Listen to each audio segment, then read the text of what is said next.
Hello guys, panoorin nyo to hanggang dulo. Yung sa factory ng Coca-Cola.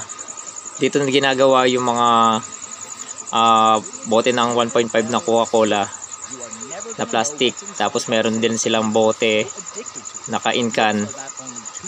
At saka yung mga ano nila dito guys, yung mga beer. Meron din silang pagawa ng beer dito. Naka-in-can na beer at saka naka-boteng beer. So tingnan nyo guys kung anong process nila. Ayan. Ayan yung ginagawa nila sa mga pag-steam ng kanilang mga coke. Ito nila ng mga ano, yan mga syrup.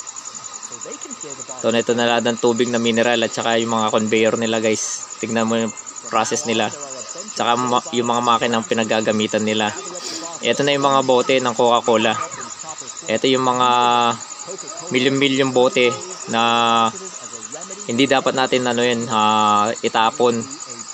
Ito yung mismong nililinis nila guys. Ayan. Nililinis nila yan. So ayan yung process nila. Ang bilis ng process nila oh. So step by step yung process din nila dito guys sa paggawa ng mga ano, ng coke, soft drinks na iniinom natin. Buong bansa to guys. So dito siguro yung pinakamalaking pagawaan ng ano, soft drinks. And guys oh, ang bilis ng process nila, para siyang Ferris wheel talaga. Ayan. May mabilis na process dito at saka may mas mabagal na process. Ayan yung mga paglagay ng mga takip. Yung mga takip nila. Ayan. Kung nakikita nyo yan, dyan pa lang, yan, mabibilib ka na dyan sa ganyan. Oh, milyon bote yan guys. Sa process pa lang na yan oh, nakakabilib na. Lahat ginagamitan na ng makina. So ayan yung pagkakarton nila. Coke Zero to guys oh. So bawat nakakarton, naka ano na siya, may bilang na siya. So ito yung pinaka packaging niya guys, yung paglagay ng plastic hanggang dito sa may pinaka paleta niya. Dito na pinaka ship. Ayan. Ito naman Zero Coke. Coke na nasa in-can. Ayan, parang Ferris wheel yung paggawa nila. Ayan, dito yung process na mabagal din sa paggawa. Ayan, nilalagyan niya ng ayun o, yung process ng pagkalagay ng takip niya. Tapos nililinisan ng tubig, binabasa hanggang sa papunta sa dulo, doon sa final na. Yan, tingnan nyo guys kung gaano kabilis yung conveyor nila. Meron din coke na ano, yung kulay red na coke natin na nasa in-can. Ayan. Nakaano din yan, by process din. Ito naman yung 1.5 liter guys. Ayan, nililinisin muna ng tubig yan, tapos nilalagyan ng laman dun sa taas. Ayan, kung paano yung pagkakasunod-sunod yan guys, ganoon rin yun sa bote. Pinaglalagyan, kaso hindi nakaangat yung bote. Dito sa plastic naman, nakababa lang yan, dyan lang sa pinaka-conveyor hanggang sa papunta sa dulo. So ganun din yung process niya oh. Para silang Ferris wheel kung sa process naman ginagawa.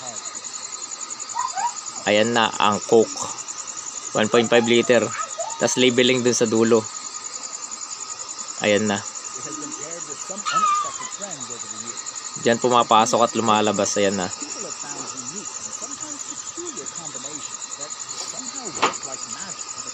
Ayan, nilagyan na ng plastic.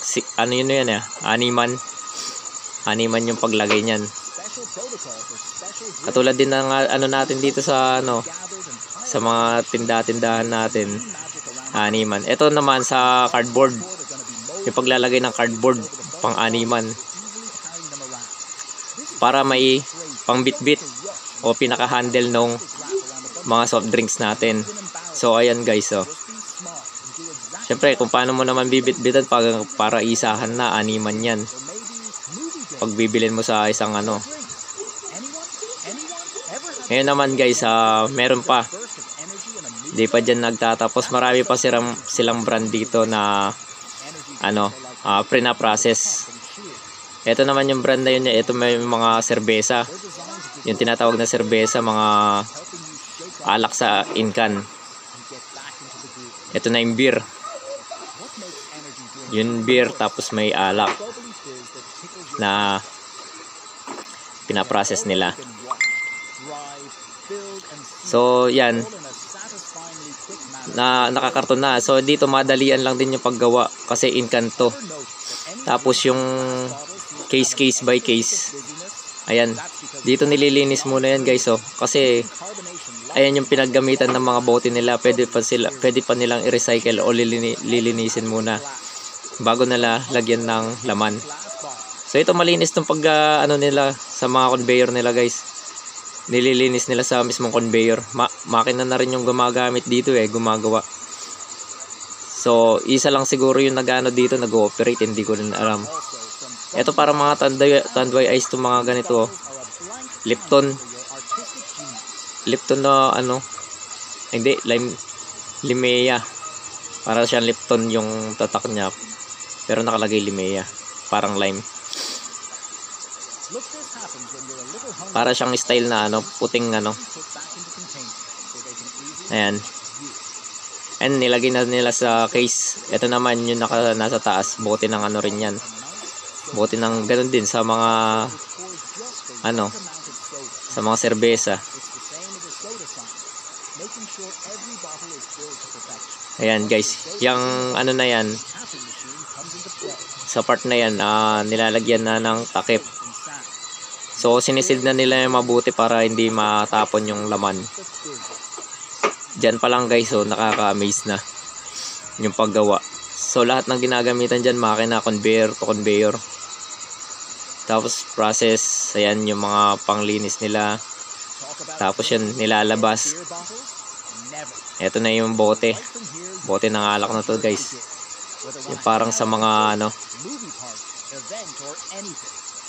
Ayan. Parang mga Heinseiken. Ayun. Tapos yun, nilalagyan na ng ano dito laman. Tapos tinatakpan na. Ayun, bumubula pa oh. Tapos dito binabanlawan para matanggal yung mga bula. Ayan oh. Ayan yung beer na mga nasa ibang bansa. Ganun pa rin process oh. Nilalaglag nila yung mga case. One by one. So pag nalagay na yan, nililinisin din yung mga case guys. Ayun oh. Tapos itatapat na doon. Nakaseparate na lahat yan. So thank you for watching. That's all guys.